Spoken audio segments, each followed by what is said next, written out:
Tapi sebelum memuji Tuhan, mari kita lipat tangannya, kita berdoa ya. Allah Bapa, kami yang berada di kerajaan surga, terima kasih untuk hari ini. Kami mau memuji, memuliakan nama-Mu lewat pujian kami. Tolong kami supaya kami bisa mengeluarkan suara kami untuk memuji nama Tuhan. Ampunilah segala dosa dan kesalahan kami, hanya di dalam nama Tuhan Yesus kami telah berdoa. Amin. Oke, siapa yang siap memuji Tuhan? Ya, siap ya? Kita akan memuji Tuhan dengan lagu Jalan Serta Yesus. Tahu kan? Jadi setiap kata jalan, kamu harus berubah arah. Ayo, kita mau coba ya. Langsung ke sini ya, ke kanan ya. Setiap kata jalan berarti kamu pindah posisi ya. Berdiri semuanya, berdiri. Ayo. Siap ya? Dengar musiknya.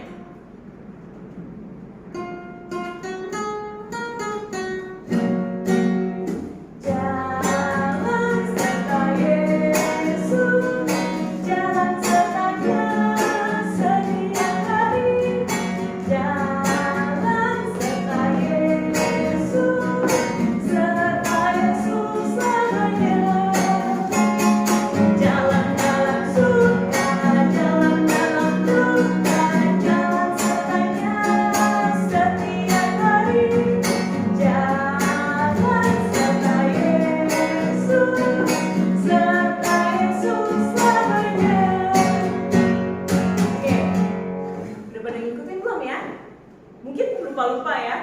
Jadi gak usah, karena segini doang kan frame-nya kan. Jadi gak usah jalan ke sana, nanti nabrak. Tapi kalau kalian jalan lagi ya, sampai mentok, sampai kata jalan, kalian pindah. Oke, sekali lagi ya kita nyanyi Jalan Serta Yesus.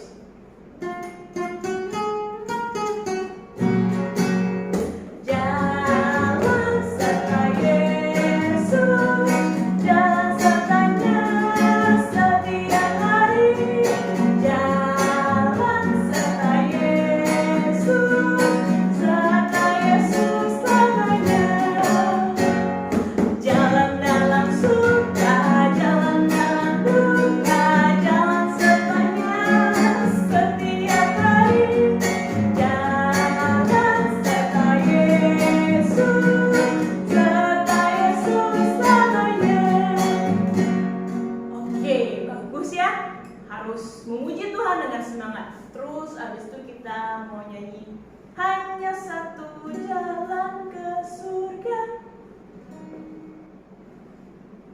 Tahu kan lagunya kan?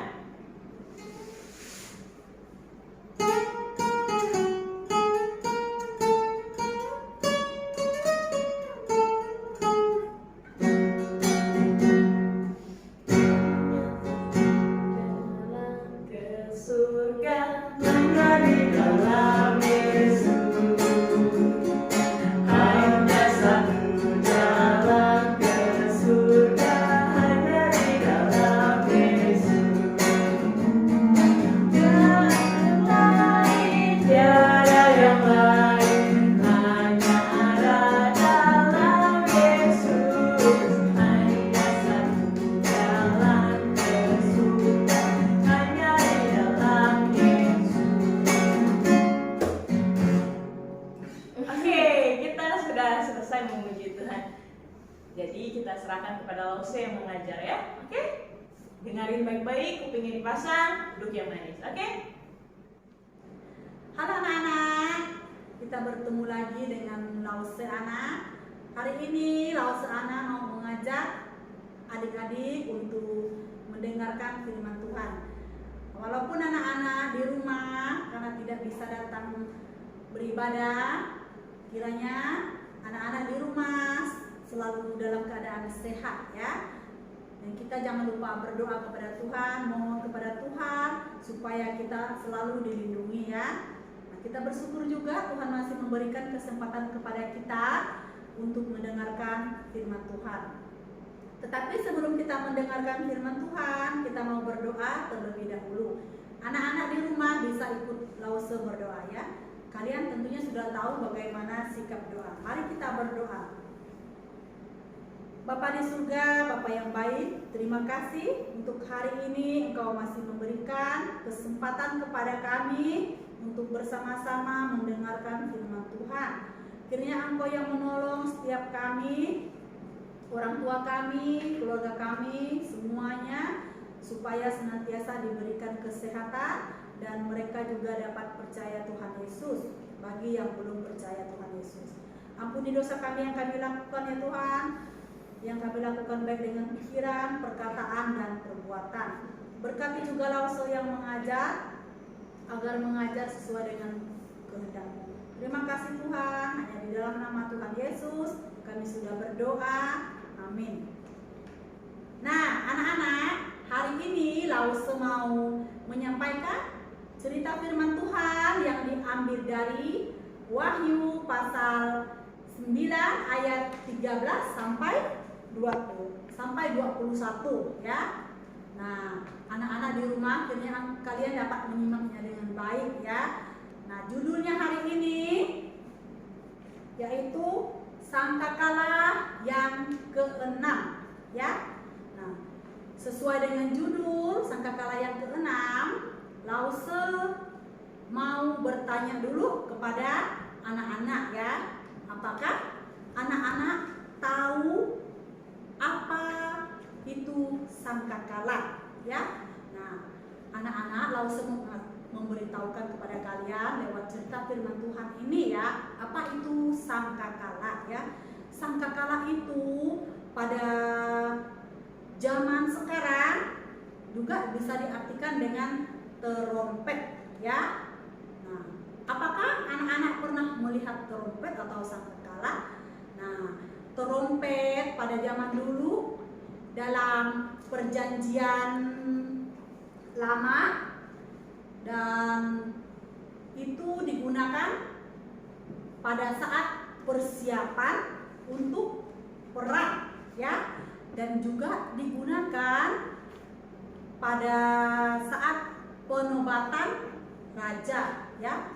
Yang digunakan adalah sangkakala atau terompet ya. Nah, sangkakala atau terompet ini pada zaman dulu terbuat dari tanduk domba jantan ya. Tanduk domba jantan, tanduknya diambil ya, domba ada tanduknya, itu diambil untuk membuat terompet atau sangkakala ya. Sedangkan pada zaman sekarang terompet itu terbuat dari bahan logam ya. Dan ada juga yang biasanya anak-anak main, dia terbuat dari bahan plastik ya. Nah, pasti anak-anak di rumah ada yang pernah mainkan terompet ya. Bagaimana suara terompet? Kalian pasti sudah tahu ya. Nah, anak-anak juga tahu tidak? Pernah melihat tidak binatang yang namanya domba?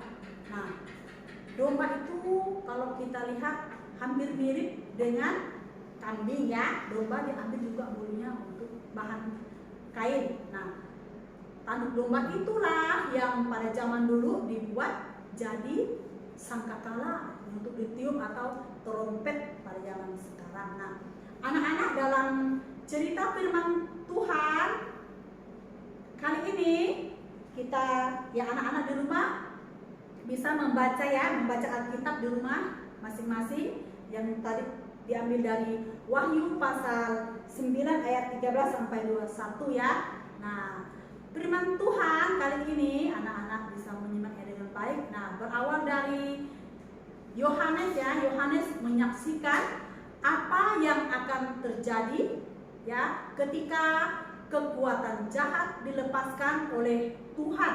Nah, kekuatan jahat di sini ya adalah keempat malaikat yang dilepas untuk menjalankan suatu tugas ya. Tugas apa? Yaitu tugas khusus untuk apa? Untuk membunuh sepertiga jumlah manusia, ya, manusia pada waktu itu. Nah, selain itu ada juga pasukan berkuda dan orang-orang yang menungganginya, ya. Anak-anak kan pasti pernah lihat kuda yang ditunggangi orang-orang yang pada waktu cerita firman Tuhan ini. Kuda itu dan pasukannya itu diutus membunuh manusia, ya. Nah, dari mulutnya keluar api, ya, keluar api, asap dan belerang, ya. Dari mulut kuda itu keluar api, asap dan belerang, ya. Nah, karena malapetaka yang begitu hebat itu, ya, hingga membunuh sepertiga manusia, ya, banyak manusia yang mati. Dikatakan di sini sepertiga, banyak. Nah, tetapi walaupun banyak yang mati, masih ada juga manusia yang tidak mati, ya.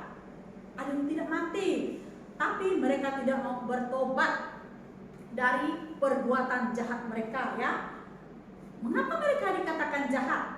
Karena mereka mengeraskan hatinya, mereka menyembah roh-roh jahat, ya, dan berhala-berhala. Bagaimana contoh orang berhala? Mereka menyembah patung, ya, memberi makanan sesajen situ, ya. Boleh tidak kita menyembah berhala? Tidak boleh, ya. Nah, mereka menyembah berhala, tetapi mereka belum bertobat juga. Nah, berhala-berhala mereka yang disembah yaitu terbuat dari emas, ya, dari perak, terus dari tembaga, dari batu, kayu. Nah, semua yang mereka sembah itu, ya, yang tidak dapat melihat, ya, karena itu buatan manusia, tentu tidak bisa melihat. Memang ada kakinya, ada tangan, semua dibikin serupa dengan manusia, tetapi itu bukan hidup.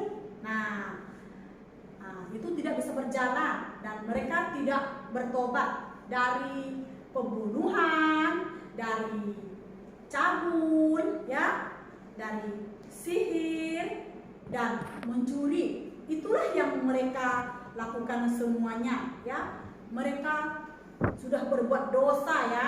Mereka tidak hidup sesuai dengan kehendak Tuhan. Tapi walaupun sudah banyak yang mati, mereka tetap tidak bertobat. Mereka tetap melakukan yang jahat. Nah, boleh tidak kita seperti itu, ya? Kalau kita sudah percaya kepada Tuhan, ya anak-anak, kita harus hidup sesuai dengan kehendak Tuhan. Tuhan mau kita selamat. Kita harus hidup sesuai dengan yang Tuhan ajarkan kepada kita, ya. Nah, anak-anak, pelajaran apa yang dapat kita pelajari dari firman Tuhan ini, ya? Yaitu kita harus hidup berkenan, hidup benar di hadapan Allah, ya. Karena dengan hidup sesuai dengan kehendak Allah, kita akan memperoleh keselamatan dan kita nantinya akan hidup kekal, ya. Kita jangan hidup di dalam dosa dan kita harus bertobat. Walaupun kita banyak dosa, banyak kesalahan yang kita lakukan, tapi kalau kita bertobat, Tuhan akan mengampuni dosa-dosa kita. Itu tidak boleh seperti orang-orang yang sudah tadi kita ceritakan di dalam Alkitab ini. Walaupun banyak manusia yang mati, yaitu dikatakan sepertiga, tetapi mereka yang hidup, yang masih hidup, masih melakukan kesalahan dan mereka masih mengeraskan hati, tidak mau bertobat. Mereka masih mengulangi kesalahan-kesalahan mereka yang lama. Tuhan paling tidak suka orang seperti itu. Tuhan benci dengan orang-orang yang berbuat dosa. Nah, makanya kalau kita sudah percaya Tuhan Yesus, kita mengikut Yesus, kita harus percaya Tuhan Yesus dengan sungguh-sungguh dan percaya kepada Dia. Kita menyerahkan hidup kita, serahkan semuanya. Harus rajin berdoa, rajin baca firman Tuhan. Anak-anak juga harus rajin Misalkan kalau sudah bisa sekolah minggu, lagi sekolah minggu datang ke gereja ya. Nah, maka kalau kita berbuat seperti itu, Allah akan memelihara kalian semua ya. Dan kita harus mengajak orang tua kita juga, kalau mereka belum percaya Tuhan Yesus, kita harus mengajak mereka ke gereja ya. Kita harus menjadi contoh yang baik, kita harus menjadi saksi yang baik. Saksi, kita bersaksi tentang Tuhan Yesus kepada orang tua kita ya. Nah, cerita firman Tuhan kita kali ini Lause cukupkan sampai di sini ya. Mudah-mudahan anak di rumah dapat mengerti ya apa yang tadi Lause sudah katakan ya. Kita mau berdoa terlebih dahulu. Anak-anak di rumah bisa ikutin Lause berdoa ya. Mari kita berdoa. Bapa di surga, terima kasih kami sudah mendengarkan cerita firman-Mu. Kiranya Engkau yang menolong semua anak-anak yang di rumah agar senantiasa tetap menjadi anak yang baik, takut dan taat kepada Engkau. Berkati juga orang tua mereka, untuk yang belum percaya Tuhan Yesus, Engkau yang menolong membukakan hati jantung mereka agar mereka dapat menerima Tuhan Yesus sebagai juru selamat hidup mereka secara pribadi. Terima kasih Tuhan, hanya di dalam nama Tuhan Yesus kami sudah berdoa. Amin.